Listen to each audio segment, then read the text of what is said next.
all SMS shortcodes for the 27 betting firms whose licenses were revoked. The directive from the Interior Ministry, written to the CA, will ideally contribute to paralysing the impact and usage of gaming services provided by the betting companies. Well, so far, betting firm SportPesa has said it will continue its operations uninterrupted, alluding to an order from the High Court. NTV's Mel Miendo reports on the new twist in the betting games.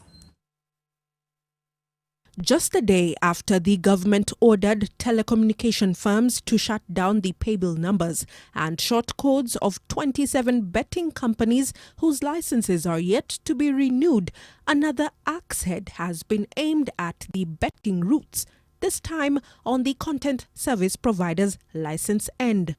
In a confidential letter dated 11th July 2019 from the Interior Ministry, signed by the Acting Director of the Betting Control and Licensing Board, Liti Wambua, the Communications Authority has been asked to withdraw the content service provider licenses issued to the 27 firms. The Control and Licensing Board has not renewed operating licenses for the period 1st July 2019 to 30th June 2020 for firms appearing in the list attached.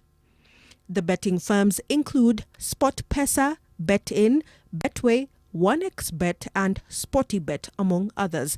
If CA agrees to the request, the service providers who are the link between the betting firms and the subscribers will be compelled to halt their service and the public will not be able to bet.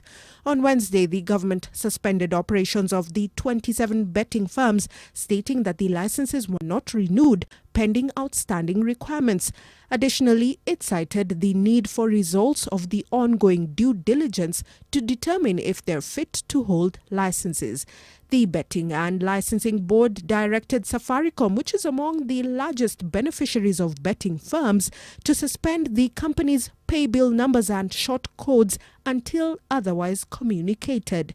However, in its response, Safaricom stated its compliance could not be immediate, arguing that the difficulty was due to its responsibility to its clients, who it provided the payments platform to facilitate the completion of various transactions. Safaricom also stated that gamers or persons who had placed bets with various betting companies should be able to withdraw their deposits with the gaming companies and that the proposed suspension of the payment methods would affect that ability. This means that the order is still unaffected, as backed by SportPesa's statement. The firm has opted not to abide by the government's directive, arguing that an order from the High Court allowed the firm to continue with its operations uninterrupted. CEO Ronald Karauri insists that the firm upholds all tax and regulatory requirements as required in law and that it was addressing the licensing matter with industry regulators and stakeholders. SportPesa is one of the betting firms that was the very first to give its response, but that was before this confidential letter that was seen by NTV. And so when you look at the web page of SportPesa, this is exactly how it looks like, and it's still very active. As you can see, some of the games that are going on or will be coming through even later, so it's still very active here. This is the web page for SportPesa Kenya.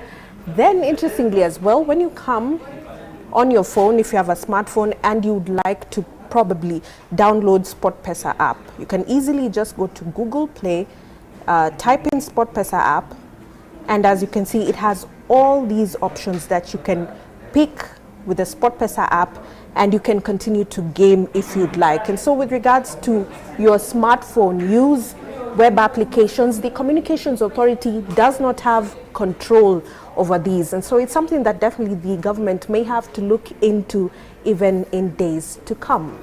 Mel Miendo, NTV.